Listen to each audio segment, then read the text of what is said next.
car buying decisions are made based on that. The instant gratification that we Americans love on the dealer's lot could be dealt a big blow if UAW workers go on strike. We expect to see fewer choices for consumers. So if you want to buy a car from the big three, the sooner you buy it, the better, knowing that there aren't going to be huge savings. Ambrose Conroy is the CEO and founder of Serif, a consulting group with expertise in the supply chain and the auto industry. If auto workers strike, he says the first thing consumers will notice from domestic automakers is a decrease in incentives from dealerships to buy a car. After that, prices will continue to increase above MSRP. While numbers from Cox Automotive show that the big three automakers have many weeks of inventory, if the strike lasts a few weeks, then supply is really going to take a hit and even push up prices on used cars, which soared during the pandemic. And while foreign automakers aren't impacted by a UAW strike, they may raise their prices too. I think that we may see price volatility with foreign cars.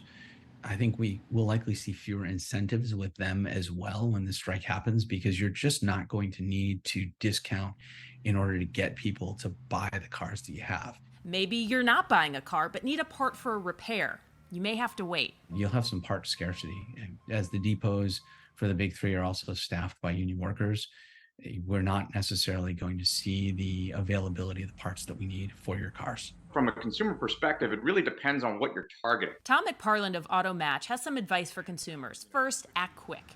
If you need that domestic truck, buy it sooner, not later. And by sooner, he means the next few days.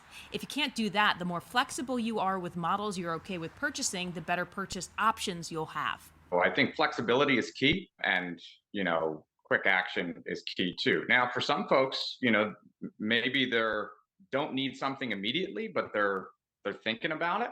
Might not be a bad idea to get on some kind of order wait list. Conroy believes the end of a strike won't necessarily bring prices back to where they are now. He warns the strike has the potential to have lasting impacts on both price and supply in the months and years ahead.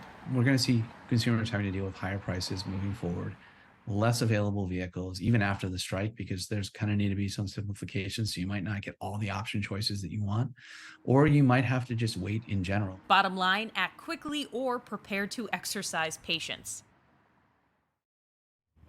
So Conroy was also saying that we might see the impact of electric vehicle, the slowing down of production of electric vehicles, right? He was saying that, if these wages are raised significantly and, companies start paying for retiree health care, which are two of the demands from the union, that may eat into the funds that the companies have put aside for electric vehicle production. So, Del, it'll be very interesting to see if this strike does happen, what the impacts are going to be in the months, possibly years to come. And some of those companies like Tesla are non-union. Vanessa Mashanya, live in Seattle for us. Vanessa, thank you very much.